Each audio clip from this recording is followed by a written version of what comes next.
Today's book is called Rapunzel. It's kind of a difficult name to pronounce if you were to be reading it and stuff. But anyway, it's about, it's a fairy tale, very classic fairy tale. And it's a love story. I hope you enjoy it.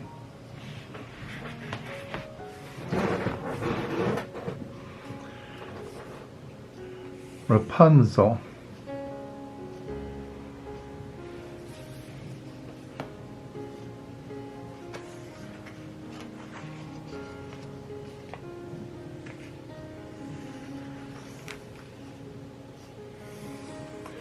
Once upon a time, a man and his wife lived in a little cottage in the shadow of a tall tower.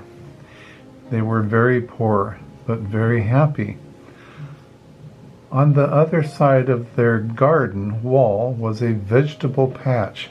It was full of tasty-looking carrots, cabbage, and tomatoes. But there was never anyone in the patch. "Why should all those vegetables go to waste when we're hungry?"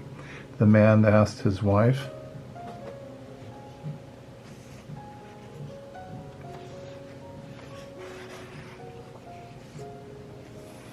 So he climbed over the wall and quickly filled his basket. As he pulled a carrot out of the ground, he heard an angry voice.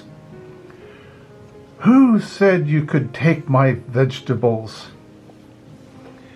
It was the old witch who owned the tower.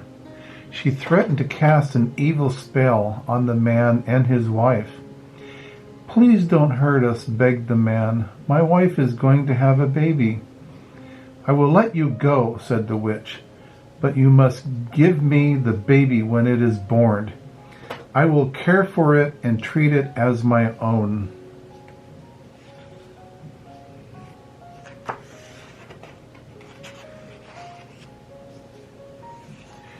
The man was so scared he agreed to everything the witch asked. Soon the man's wife had a baby girl. And the very next day the witch took the baby away. The witch named the baby Rapunzel.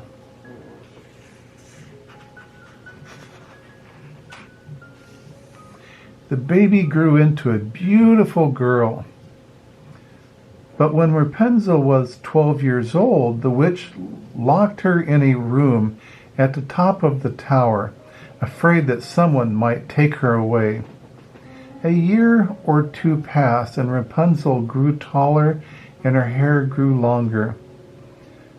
Poor Rapunzel was lonely and wished she had a friend. She would gaze out the window, looking at the beautiful forest outside, brushing her long golden hair and singing sad, sweet songs to herself. "How I wish the witch would set me free. There's a great big world I long to see."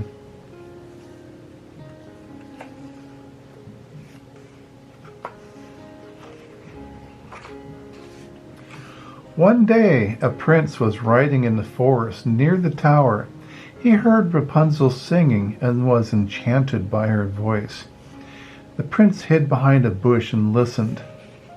Soon the witch arrived at the bottom of the tower and called out, "Rapunzel, Rapunzel, let down your hair." Beautiful Rapunzel appeared at the window and let down her hair, her long hair. Golden hair, for which the witch climbed up. The next day the prince watched the witch slide down Rapunzel's hair. Then he was sure that the witch was far away. The prince called out, "Rapunzel, Rapunzel, let down your hair." Down tumbled the long golden hair, and up climbed the prince.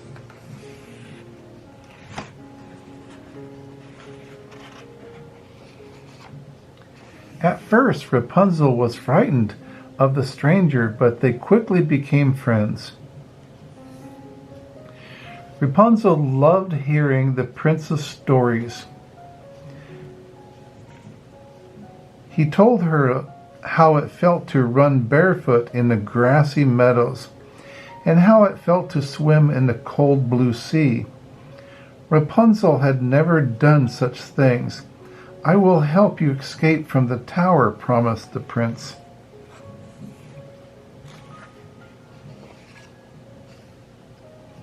The next day, and for many days after, the prince visited Rapunzel.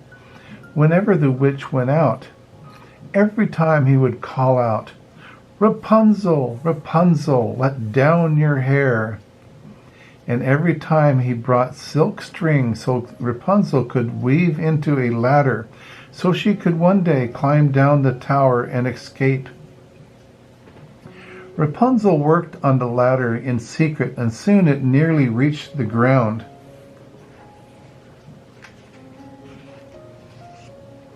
The witch knew nothing of this until once, without thinking, Rapunzel said, "Oh, you are so much heavier than the prince when you climb." The witch was angry. She grabbed the scissors from Rapunzel's sewing basket and cut up the ladder. Snip, snip, snip. Then the witch cut off Rapunzel's long golden hair and cast a spell, banishing Rapunzel deep into the forest.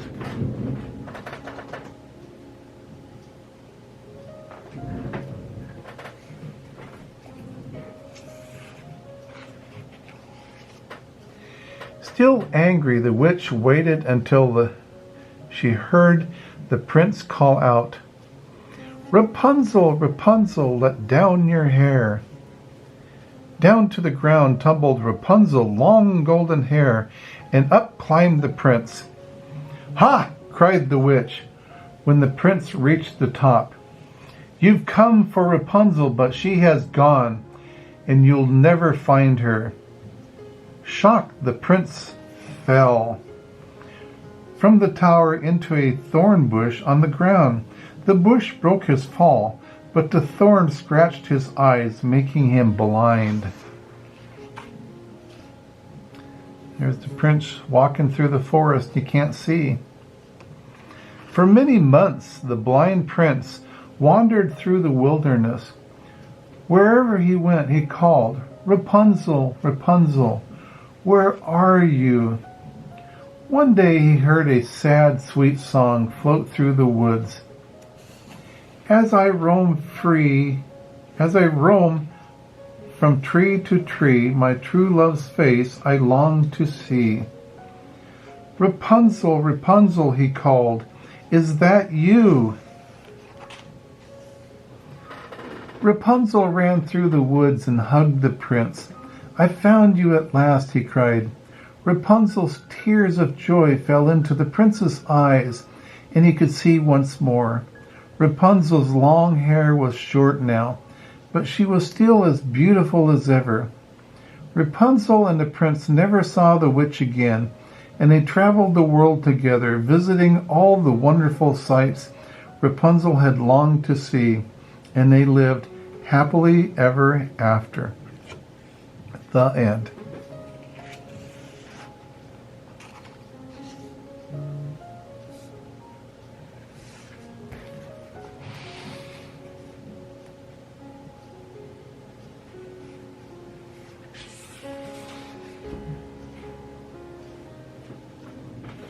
And there you have it, Rapunzel. Her and the prince found happiness, and doesn't always work out that way, but it did in this story. Anyway, and then there's the old wicked witch and stuff, So anyway, hope you enjoyed it, and it's Friday. I don't know if I'll be doing a book on Saturday or Sunday. I probably will. We're under quarantine here, kind of. Sheltering in place, or staying home, what do you want to call it. So anyway, have a good weekend. Bye-bye.